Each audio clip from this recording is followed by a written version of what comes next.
The Echo Response, a Appalachian horror story. The mountains started lying to Sarah Mitchell on the 17th day of searching for her brother. She discovered this when she screamed Tom's name into the valley, and something that wasn't quite an echo screamed back, "Here." Not her voice, his. 3 weeks earlier, Tom had texted her from Max Patch. "Beautiful view up here," then nothing. His phone went dead. His GPS tracker stopped transmitting. He simply vanished into the North Carolina mountains like smoke. Sarah had hiked this same trail 17 times, calling until her voice went raw. The rangers said people didn't just disappear on Max Patch. It was too popular, too well traveled. But Tom had. On day 17, everything changed. "Tom," she shouted into the morning mist. The valley answered, "Here." Sarah froze. That wasn't an echo. Echoes don't use different words. "Where are you?" she called, her heart hammering. "Close," the mountains whispered back in Tom's voice. Flat, emotionless, like a recording played through broken speakers. She pulled out her phone with shaking hands and hit record. "Tom, are you hurt?" "No." "Perfect. Stay." "Stay where? Where are you?" "Here. Always here. Come closer." Sarah played the recording for the rangers that afternoon.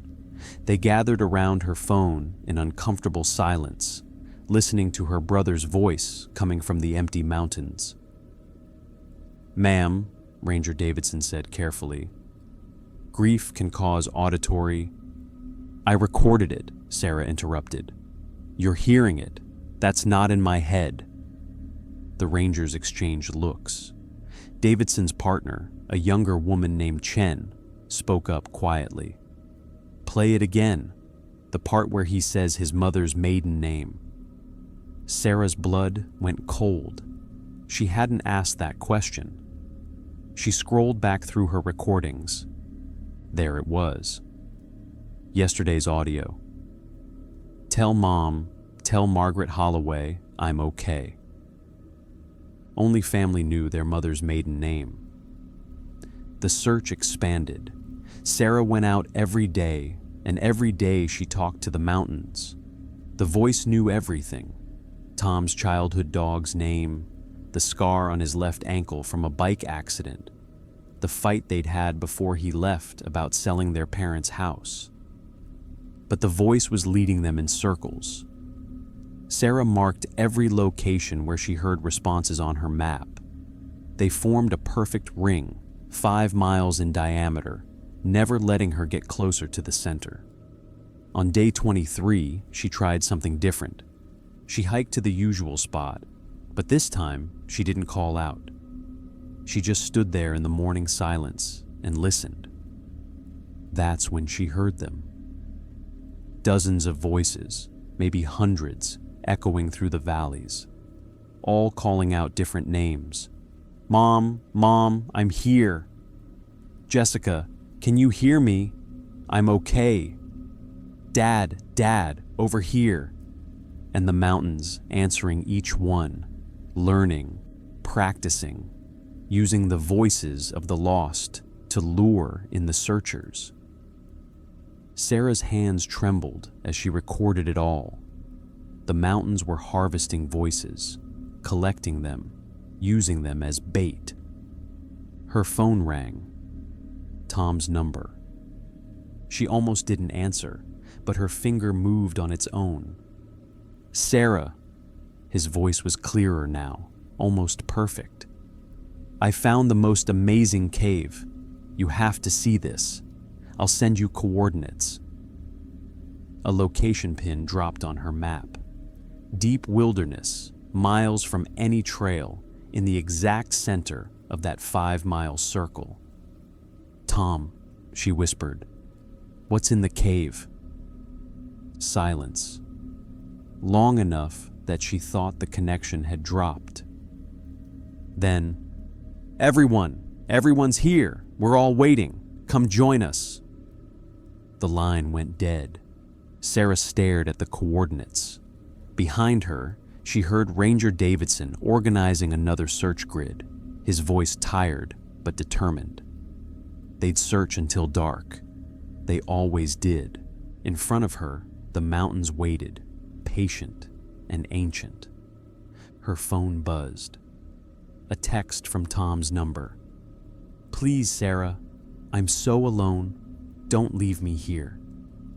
Another buzz. "Remember when Dad died? You promised you'd never leave me?" Another. "I'm cold. I'm scared. Please." Sarah's finger hovered over the coordinates. One tap would open navigation. One hike would bring her to whatever was calling from the center of that circle. She thought about Tom, her real brother, not the thing wearing his voice.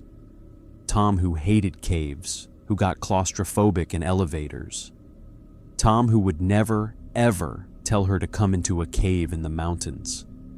Sarah opened her phone settings and blocked Tom's number. Immediately, her phone rang from a new number, then another, then 5 more, all at once, all showing different missing persons' names from the search database. She powered off her phone completely. The mountains went silent around her. No birds, no wind, nothing. Then, very quietly, she heard her own name. Sarah. It was coming from the valley below, echoing up through the trees. Her own voice, calling to her. "Sarah, come home. Sarah, we're waiting.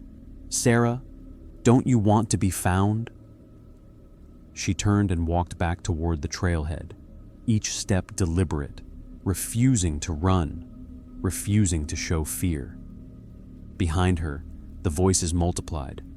Tom's voice, her mother's voice, her dead father's voice, all calling her name, all begging her to turn around, all promising answers and reunion and peace. Sarah reached the parking lot as the sun began to set. Ranger Davidson was loading equipment into his truck. "Calling it for today?" he asked. "I'm calling it forever," Sarah said. "Tom's gone. Whatever's in those mountains, it's not my brother." Davidson nodded slowly. "You're the first family member who's ever stopped searching. Most keep coming back until..." He trailed off. "Until they disappear too?" He didn't answer, but his silence was confirmation enough. Sarah got in her car and drove away from Mac's Patch, watching the mountain shrink in her rearview mirror. Her new phone, burner, purchased an hour later, number known to no one, buzzed that night in her motel room. One text from unknown. "We'll wait. We're patient. Everyone comes back to the mountains eventually. Everyone comes home." Sarah deleted the message, but she knew the truth. She'd escaped, but the mountains would remember her voice now. And somewhere in those ancient hills, something was learning to call her name perfectly, practicing for the day she'd be weak enough, lonely enough, desperate enough to listen. She never went back. But on quiet nights, when the wind blows just right, she swears she can still hear them, the mountains, calling her name in Tom's voice, patient and hungry and eternal. Some searches are meant to end. Some doors are meant to stay closed, and some echoes should never be answered. Thanks for watching. I hope you consider subscribing for weekly videos.